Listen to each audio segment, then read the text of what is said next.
Hello friends, welcome and welcome back to my YouTube channel. तो आज के इस वीडियो में हम देखने वाले हैं फिजिक्स के वेरी इंपॉर्टेंट क्वेश्चन के बारे में।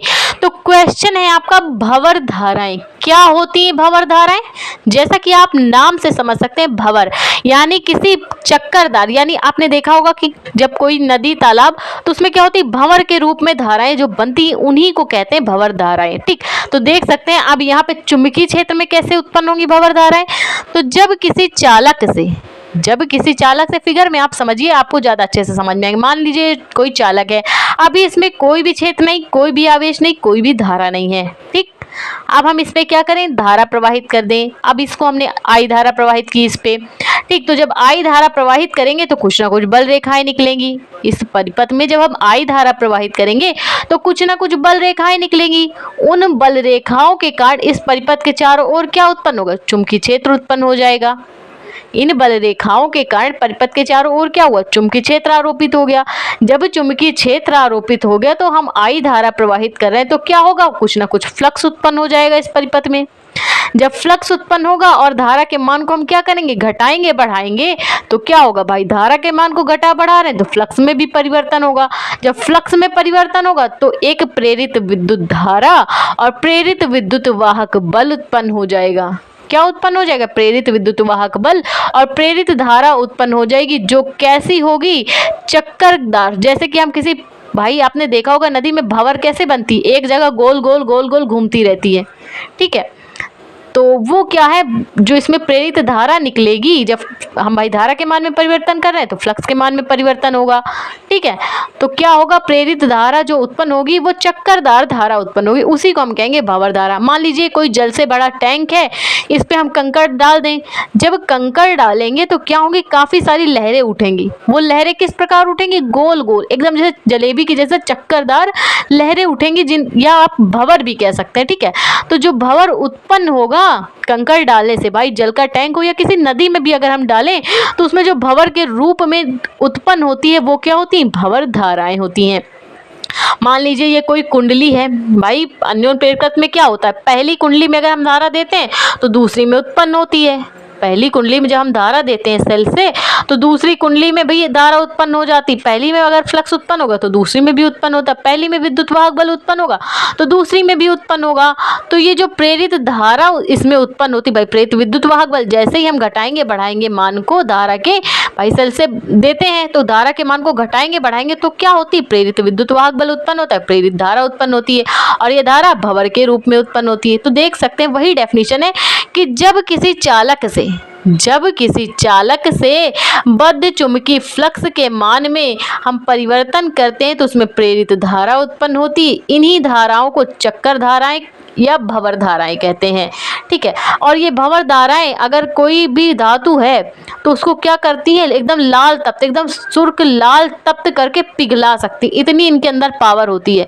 इतनी ज्यादा ये तीव्रता से निकलती है कि किसी भी धातु को, चाहे लोहा हो या कोई अन्य धातु, उसको पिघला सकती हैं। इतनी ज्यादा इनमें रक्त तप्त शक्ति होती है। ठीक है, तो मान लीजिए कोई चुंबकीय क्षेत्र है, इस पे हमने क्या कर दिया, कोई भी चालक रख दिया है। अब कोई चालक रख देंगे तो क्या होगा कि इस पे कुछ ना कुछ भाई धारा देंगे तो फ्लक्स उत्पन्न होगा, और धारा के मान को जैसे ही घटाएंगे बढ़ाएंगे तो कुछ ना कुछ प्रेरित विद्युत वाहक बल इसमें कार्य करने लगा, भाई फ्लक्स में भी परिवर्तन होगा। तो प्रेरित धाराएं जो निकलेंगी वो चक्करदार या भंवर धाराएं। इसको सबसे पहले फोको ने देखा, इसलिए इसे फोको धारा भी कहते हैं।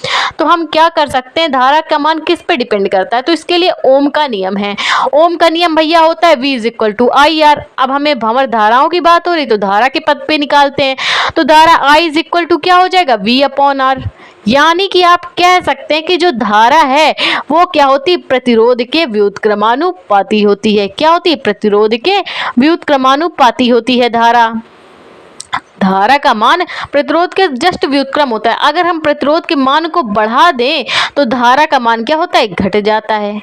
अगर हम प्रतिरोध के मान को बढ़ाएं तो धारा का मान क्या होता है, घट जाता है। और अगर हम क्या करें, प्रतिरोध का मान भाई घटाएं तो क्या होगी, धारा बढ़ जाएगी।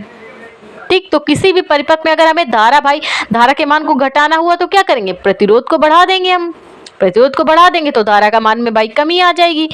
ठीक है। तो जो भी क्षय हो रहा है परिपथ में उससे बचा जा सकता है अगर हम प्रतिरोध के मान को बढ़ा दें, या ज़्यादा फिर जो कुंडलियां होती क्रोड वाली उनको लगा दें, तब भी ये चीज़ हो सकती है।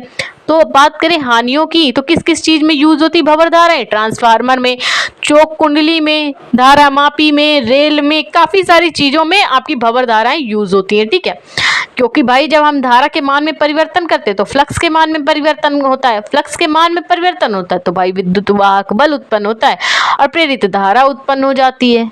ठीक है, तो हर ज़्यादातर इलेक्ट्रिक चीज़ों में क्या होती है भंवर धाराएं यूज में आती है। ठीक है, और इन्हीं भंवर धाराओं के कारण ही क्या, जैसे कोई भी जैसे तार लगे होते हैं ना, जैसे एल्युमिनियम के, उनको ये पिघला देती हैं। क्या करती हैं भंवर धाराएं? भाई इतनी तीव्र इनमें ऊष्मा होती है कि ये पिघला देती हैं। तो उसी से क्या होता है भाई, हम जब परिपथ में भी धारा दे रहे हैं और भंवर धाराएं भी उत्पन्न हो रही, ये भी वर्ग कर रही, वो भी वर्ग कर रही हैं, तो क्या होगी, जो हम पहले धारा प्रवाहित करते हैं उसमें क्या होगी, ऊष्मा की हानि होगी। परिपथ में ऊष्मा की हानि होती है, ये भंवर धाराओं से नुकसान है। ठीक, अब ये बात हो गई ट्रांसफार्मर की। ट्रांसफार्मर में क्या होती है, क्रोडें लगी होती हैं। तो अगर हम क्या कर दें, ज़्यादा से ज़्यादा क्रोड लगी होंगी तो भंवर धारा कम उत्पन्न होगी। अब भंवर धारा कम उत्पन्न होने के लिए हमें क्रोड लगाना ज़रूरी है। अगर जितनी क्रोड कम होगी उतनी ज़्यादा भंवर धारा उत्पन्न होगी। ठीक, अब उपयोग की बात करें, भाई किसी चीज़ के नुकसान है तो उसके फायदे भी तो हैं, तो फायदे कौन कौन से हैं तो वो देख लेते हैं। प्रेरण भट्टी में भाई भंवर धाराओं का उपयोग प्रेरण भट्टी में किया जाता है। कैसे किया जाता है कि अगर हम कोई धातु की छड़ को रखें, चुंबकीय क्षेत्र आरोपित करें और भाई जब उत्पन्न होगी, भाई फ्लक्स के मान में होगा परिवर्तन, तो प्रेरित धारा तो अपने आप उत्पन्न होगी। जब प्रेरित धारा उत्पन्न होगी, भाई चक्करदार धारा होती है, उसमें हम धातु को रख दें, जिस प्रकार जलेबी तलती है तेल में, ठीक है, उसमें रख दें तो भैया ये क्या होगी, भाई एकदम तपते हुए पिघल जाती है। तो ये काम इसमें उपयोगी होती है भंवर धारा। ठीक है, तो किसी भी धातु को पिघलाने के में प्रेरण भट्टी में तो बहुत काम आती है। ठीक, अब प्रेरण मोटर में, प्रेरण मोटर में क्या होती है, बेलना को आकार हम किसी भी धातु को रख दें तो उसमें भी भंवर धाराएं वर्क करती हैं। ठीक, प्रेरण भट्टी में धातु के पिघलाने में और प्रेरण मोटर में भी इसका उपयोग होता है, लेकिन सबसे मज़ेदार रेलगाड़ी में होता है। ठीक है, तो ये रेलगाड़ी वाला इसका सबसे अच्छा एग्जाम्पल है। ठीक, भाई प्रेरण मोटर में भी ये क्या करती हैं, भाई जो पहले से परिपथ में धारा देती हैं, भाई इसमें भी धारा उत्पन्न होती है। तो ये क्या करती है, लेंज के नियम से क्या करती है, जिस उसी धारा का विरोध करती है जिससे वो स्वयं उत्पन्न होती है। और रेलगाड़ी में क्या होता है, आपने देखा होगा रेलगाड़ी के जो पहिए होते हैं वो भी लोहे के बने होते हैं और जो पटरी होती है वो भी लोहे की बनी होती है। ठीक है, तो हम ब्रेक लगाने पर भैया गाड़ी कैसे रुकेगी, तो आपने देखा होगा जो रेलगाड़ी के पहिए हैं उनमें छोटे छोटे ड्रम लगे रहते हैं। ठीक, अब भाई जब चुंबकीय क्षेत्र उत्पन्न हो रहा है, परिपथ में धारा, भाई किसी ना किसी चीज़ से तो रेल चलती है ना, तो जो भी फ्यूल लग रहा है और चुंबकीय क्षेत्र आरोपित होगा, चुंबकीय क्षेत्र के कारण ही ये रेलगाड़ी चलती है। लेकिन जब पहियों में जो छोटे छोटे ड्रम लगे हैं, जब फ्लक्स में हमने परिवर्तन किया, धारा घटाएंगे बढ़ाएंगे, तभी तो रेलगाड़ी की स्पीड ज़्यादा और कम होगी। ठीक, तो जब चुंबकीय क्षेत्र आरोपित हुआ, फ्लक्स के मान में परिवर्तन हुआ तो प्रेरित धाराएं निकली। अब प्रेरित धाराएं निकलेंगी तो चुंबकीय जो क्षेत्र होगा वो प्रबल हो जाएगा। अब जब चुंबकीय क्षेत्र प्रबल हो जाएगा, नीचे लगा है लोहा और चुंबक, ये इनमें क्या ड्रमों में क्या होगा, प्रबल चुंबक कार्य करने लगता है, जो कि नीचे आके एकदम रेलगाड़ी की जो पटरियां हैं उनसे चिपक जाता है, तब रेलगाड़ी में ब्रेक लग जाती है। तो ये थे भंवर धाराएं क्या होती हैं, उनकी हानियां, उनके उपयोग। तो आई होप आपको भंवर धाराएं समझ में आई तो प्लीज वीडियो को लाइक और हमारे चैनल को सब्सक्राइब